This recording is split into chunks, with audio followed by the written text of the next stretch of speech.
विशाल हे अपक्ष खासदार नाही, हे सर्वपक्षीय खासदार आहे. सगळ्या पक्षाने आपल्याला मदत केलेली आहे. तुम्ही बोलून केलेली आहे, तुम्ही असून केलेली आहे.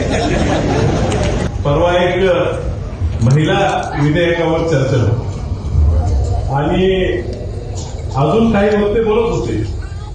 तोपर्यंत आठवले साहेब सभागृहात आले आणि आम्ही सगळे आनंदित झालो की तोपर्यंत दीपक बाबा वाईट वाटत घेऊ नका, पण तुमच्या सगळ्यांची भाषणं खूप बोरिंग झाली.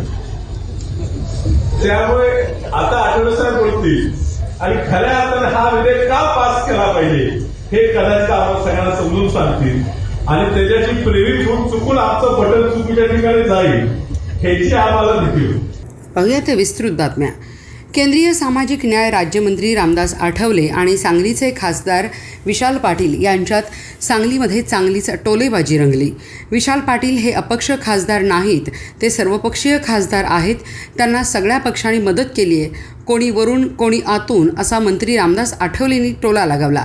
तर विशाल पाटलांनी बोलताना महिला विधेयकादरम्यान संसदेत रामदास आठवले यांना बोलू दिले नाही, पण ते बोलले असते तर कदाचित त्यांनी आम्हाला समजून सांगितलं असतं, ज्यामुळे आम्ही प्रेरित होऊन चुकीचं बटन दाबू अशी भीती आमच्या मनात निर्माण झाली होती, असा खोचक टोला खासदार विशाल पाटलांनी मंत्री रामदास आठवलेंना लगावला. सांगलीमध्ये मंत्री रामदास आठवले यांचा सर्वपक्षीय सत्कार सोहळ्याप्रसंगी ही टोलेबाजी रंगली होती. प्रतीक पाटील यांच्याकडून माझे संबंध अत्यंत चांगले आणि प्रतीक पाटील यांच्याकडे माझ्याकडे ऍडिशनल पीएस आहेत प्रतीक पाटील, ते राजकोटचे आहेत, गुजरातचे आहेत. पण प्रतीक सोबत अनेक वेळेला सांगलीमध्ये अनेक वेळेला सांगलीमध्ये राहिले आणि ते मराठी अत्यंत आसानी बोलतात. पाटील तर या ठिकाणी म्हणजे विशाल हे अपक्ष खासदार नाही, हे सर्वपक्षीय खासदार आहे. सगळ्या पक्षाने आपल्याला मदत केलेली आहे. तुम्ही बोलून केलेली आहे, तुम्ही असून केलेली आहे. पण या ठिकाणचा निर्णय चांगला चुकीचा झाला की महाविकास आघाडीने विशाल पाटील यांना तिकीट द्यायला होतं दिलं नाही. काय वाद झाले सगळ्या त्यामुळे विठ्ठल पाटील यांनी सर्व पक्षांच्या वतीनं योग आहे, आमचं भाग्य आहे की आठवले साहेबांबरोबर एकाच सभागृहात, ते राज्यसभेत जरी असले ते मंत्री असल्यामुळे ते आमच्या सभागृहात येतात, त्या ठिकाणी बसतात. आमचं नशीब, आमचं योग की एकाच सभागृहात आम्हाला बसायला मिळेल. परवा एक महिला विधेयकावर चर्चा होती आणि अजून काही वक्ते बोलत होते.